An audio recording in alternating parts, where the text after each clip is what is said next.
Hey friends, today I wanted to talk to you about raising backyard chickens. I know that the price of eggs at the grocery store has got a little crazy, so I think a lot of people are thinking about raising their own backyard flock. So here's a few things to consider. Number one, how many eggs do you want per week? So chickens typically lay one egg a day.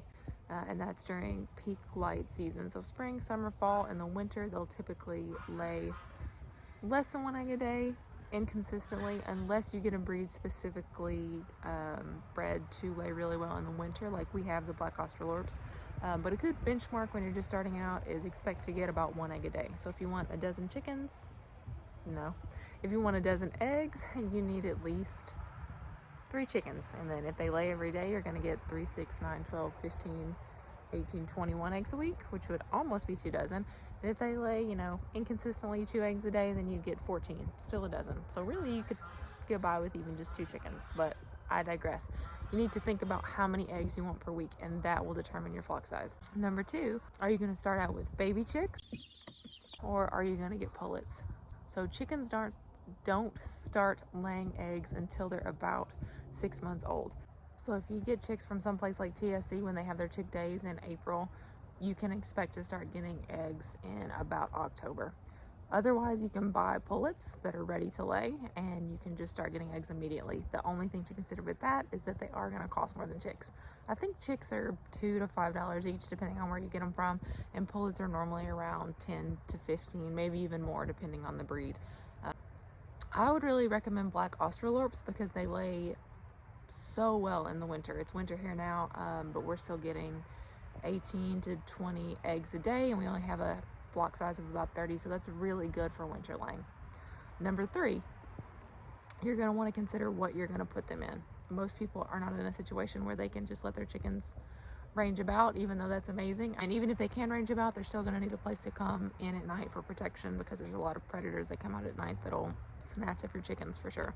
So there are a few different options. You can get a kit online that you can put together yourself. You can get a ready-made coop from a Tractor Supply store, or you can even build one yourself.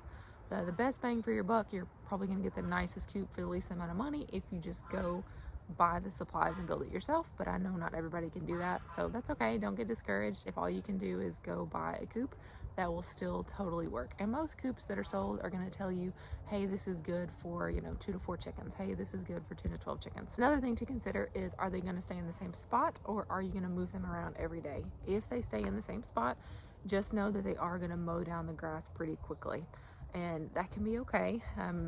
It's not ideal, but it can be okay, and you can just toss in straw or mulch or even cut the grass and throw the grass to them, and that way they can eat some of the grass, and that'll help boost your egg quality, and then the grass can just be bedding after that.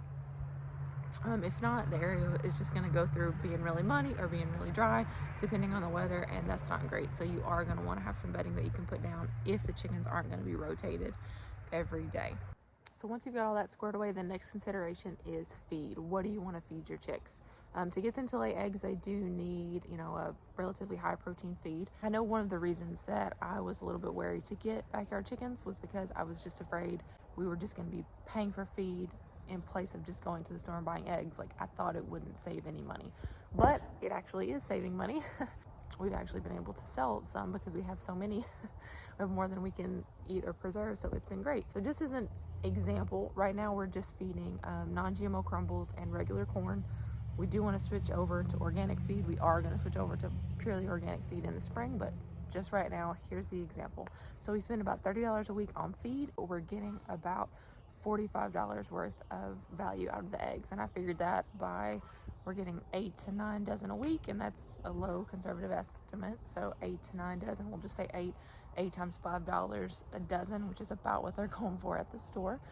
So that's $40. So we're coming out ahead. So depending on what you feed them, will just depend on how much your feed costs are, but you do need to consider where you're going to get the feed from, where you're going to store it, and how much is it going to cost you per week.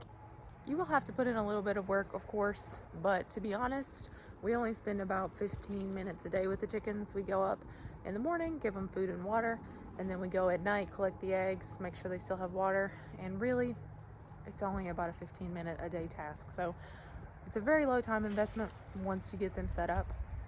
So I do think that it is monetary monetarily worth it, even with having to buy the feed. Another consideration, and this was also a reason that I was wary about getting chickens to begin with, is travel. So if you have chickens, you can't just up and leave and go away for 2 weeks because somebody needs to be there to feed and water them. But it's really not that big of a deal. You can find so many people, like people who house sit or dog sit, who will come feed and water your chickens once a day and, pay them however much you think is fair, or maybe just trade them their time for eggs. So I thought it would be a big deal, and in my mind it was just a huge roadblock, but it's really not. You can find someone to come feed and water your chickens for a while if you want to go away on vacation, and it's just something you have to consider. Just know that if you choose to get animals, like any other animal, they need to be taken care of. So these are the considerations if you want to get a backyard flock. Overall, I think it's a great idea. If you have any questions, if you're considering getting your own flock, please drop them down below. And if you like this content and want to see more of it, don't forget to subscribe. Thanks. Have a good day.